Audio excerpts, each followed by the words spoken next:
I'm sitting down today with Lynn Harrell from North Carolina Senior Games. Lynn, thank you so much for meeting with me. You ready to start the interview? Absolutely. All right.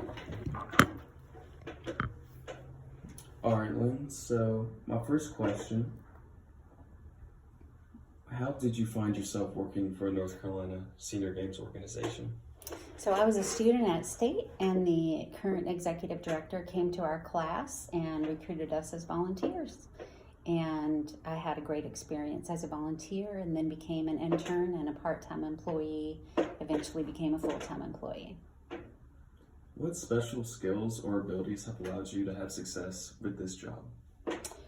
Working well with people and being very organized and having a lot of attention to detail is really helpful when you're working with special events.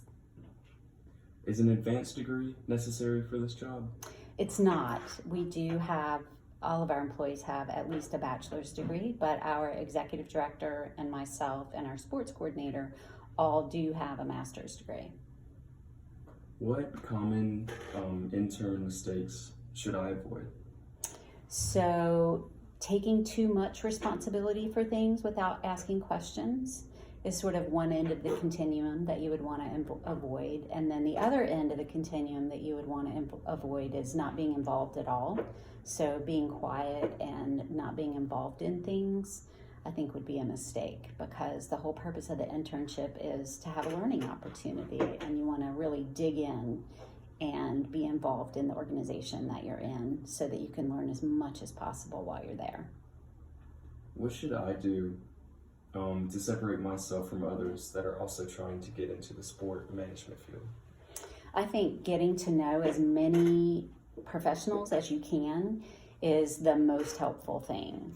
And to volunteer or in other way be involved in the profession through conferences, through the state association, and through as many experiences as you can have in the profession, that is going to set you apart from other students who aren't necessarily involved in the field.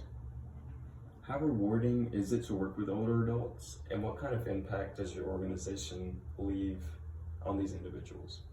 So it's very rewarding to work with seniors, and one of the reasons why it's so rewarding is because they're very appreciative.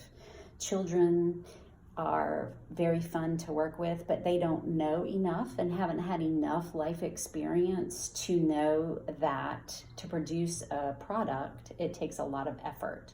Seniors have been in the world long enough to know that you're really putting forth a lot of effort to provide a quality program for them, and they're very appreciative of that effort.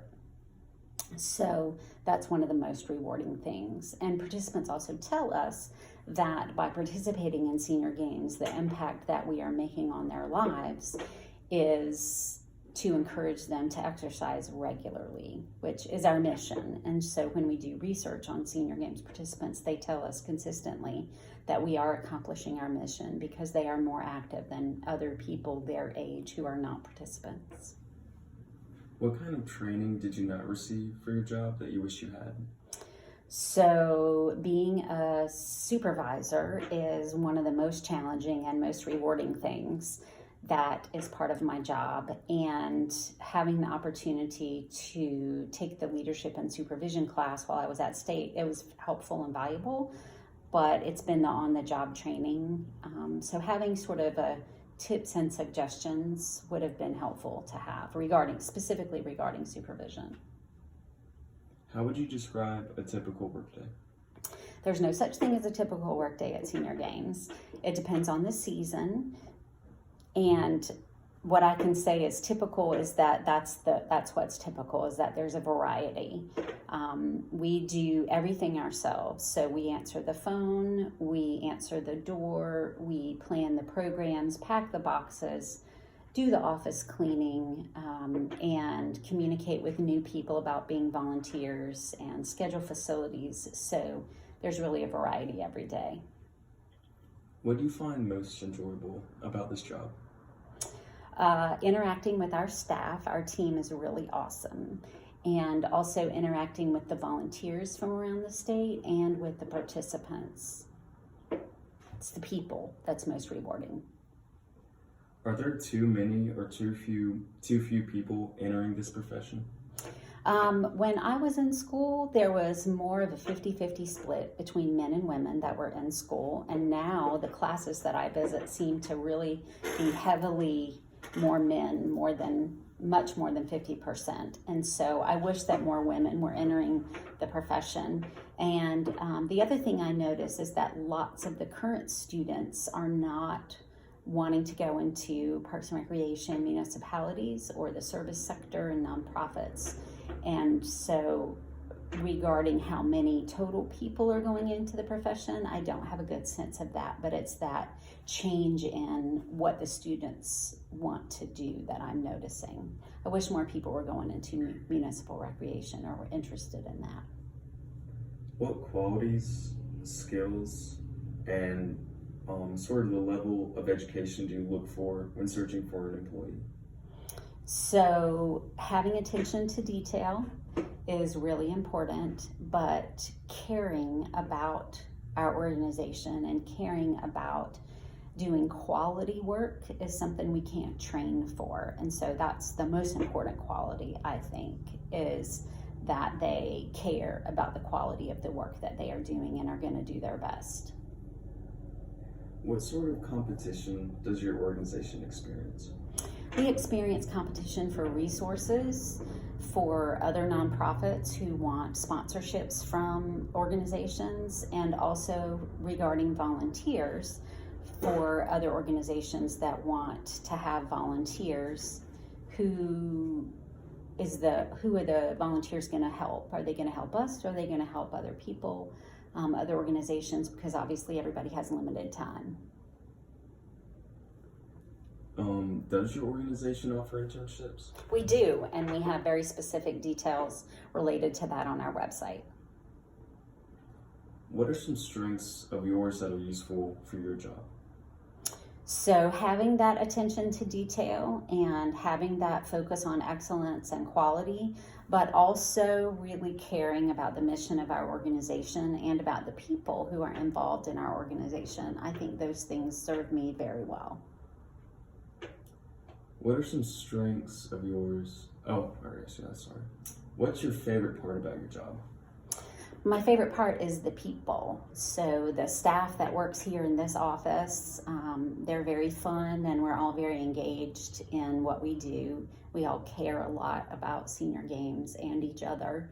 And our participants are really fun to interact with for the most part. And then our volunteers as well, those who help us do state finals and those who help run the local games. What's the least favorite part about your job? Having to tell a volunteer they can't come back. What are your goals regarding your position and the impact you can have within it? Continuing to expand senior games so that more people have the opportunity to participate is probably our number one goal. Making sure that as many people as possible across the state have the opportunity to participate in senior games.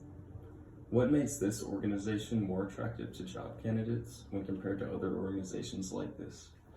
Our flexibility, our emphasis on work-life balance, and the opportunity to work from home, to do whatever it is that we need to do to take care of ourselves personally, in addition to getting the job done. Can you tell me about difficult work situations you've been in and how you've overcame them? One of the most difficult things is having a volunteer who's not performing well or who is ostracizing other volunteers or participants, and having to have very difficult conversations with longtime volunteers and either inviting them to change their behavior so they can stay or inviting them not to come back. What are you passionate about? I'm really passionate about having a healthy work environment and a healthy, happy staff, because I think that serves our organization and encourages quality in all the programs that we do. So the matching of happy staff to quality programming, I think those two go hand in hand. So having a really quality product and a really happy staff, you can't have one without the other, but you can't have going either way. You need a happy staff to have quality work, and you need quality work to have a happy staff. All right. That's all the questions I have for you today. But thank you so much for your time. Thank you. Thank you.